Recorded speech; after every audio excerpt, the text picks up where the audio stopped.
Xel'Naga Tower as well. Sin may actually drop a scan here. This is a somewhat predictable position to put these Banelings, but still that requires a huge level of intuition and knowing your opponent is going to do that. Taking a look at the Sin cam here, we see a miner engaged there. Nothing too serious. A few of those Marines get killed. Looks like Sin is actually going to move up and try and put some pressure on. Oh, maybe not. So we're going to... And there we see Destiny trying to bait them in. Oh, so close to the Banelings, just not close enough.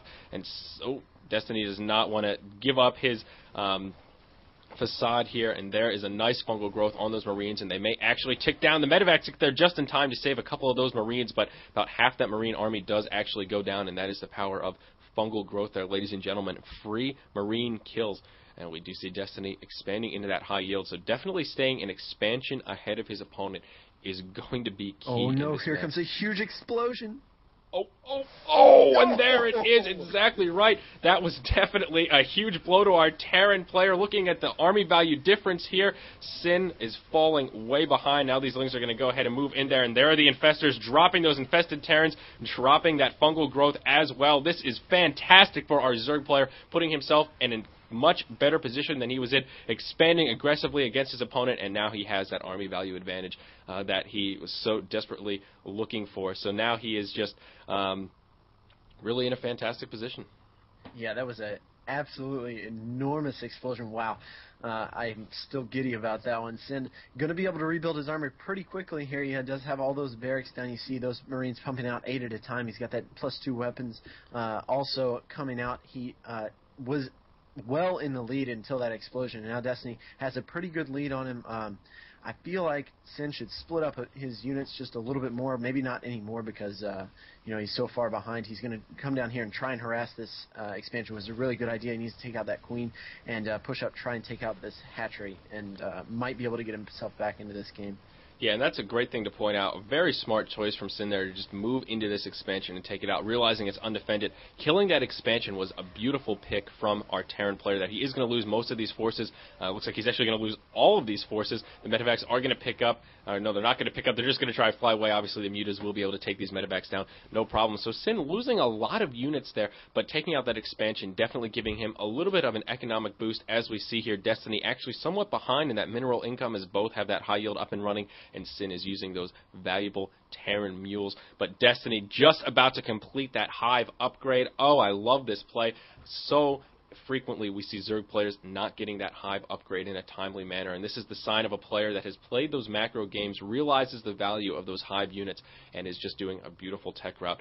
And we see Destiny rebuilding this expansion down here very calmly, a very smart choice as well. Just going to go ahead, rebuild that hatchery, tell Sin, you know what, screw you, I'm just going to rebuild it. You didn't kill any of my drones.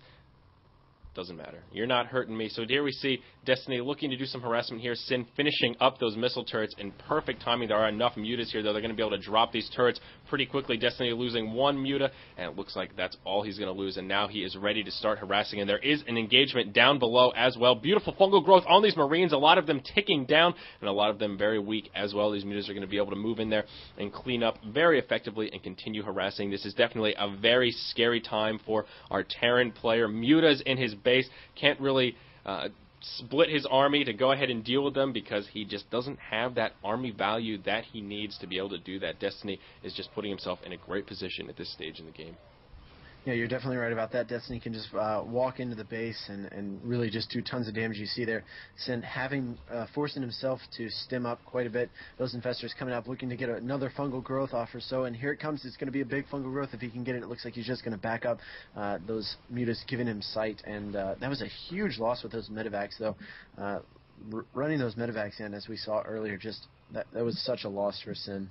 Exactly, and we do see Destiny here taking the 9 o'clock expansion, so still continuing to expand very aggressively. We do see engagement at the Xel'Naga Tower, a nice fungal growth, and another stim coming down from Sin. Looks like a bit of an over-stim there, killing all those Marines. However, he did manage to get a couple of nice Mutalisk kills, so Sin doing as much as he could in that situation, but still losing a lot of units. We do see Destiny getting very aggressive upgrades as well. His Lings are currently at a 2-2 upgrade, and as we see, the 3-3 is on the way and more than halfway completed. So it looks like this double Evo chamber is working very well for our Zerg player Destiny Sin. right now is at 2-2 as well, so doing a good job with those upgrades as well compared to our Zerg player, but does not have that 3-3 on the way, so Destiny is going to start to pull ahead in a couple minutes here, and there it is, dropping down that sieged up tank, and a huge engagement on the way. Looks like Destiny may be able to come out on ahead. He's splitting these units very, very well. A lot of action happening across the map. Destiny's Mute is just doing so much to these Marines, but it isn't enough. Destiny actually losing a lot of units here. Those fungal growths weren't quite enough, and now he is forced to retreat, unable to do as much damage as he would have liked in that situation. But during that engagement, we did see that 3 o'clock expansion go down, and now Sin is getting aggressive. The tables have turned. Destiny pulling off all of those workers at the high yield. If he loses this expansion, this could be huge. These 2 medevacs are just about dry, but there are still plenty of Marines here to finish off this expansion. Destiny still in a good spot economically, but losing that high yield was definitely a blow. Yeah, Destiny not quite getting all of his units in at the same time. He saw those infestors come in very, very late. A little bit of Muta harass coming back here for Destiny. That is not quite what you want to do, just losing a couple of Mutas to those very cost-effective Marines, but not quite bringing in all the units they would like, and Sin now putting on the pressure with these Marines, just taking out those drones at his second natural. Yeah. And we do see Destiny taking this base as well here at the 3 o'clock. So Destiny is still a base up on his opponent. Destiny at 5, and we do see Sin at 4 bases with this high yield just about mined out, actually. So we're going to take a look at the income tab. Once again, our Terran player is ahead thanks to those wonderful mules, and now that he has that high yield up, he is definitely in a strong economic position. Destiny gearing up to hit this expansion up here, and it is pretty much undefended.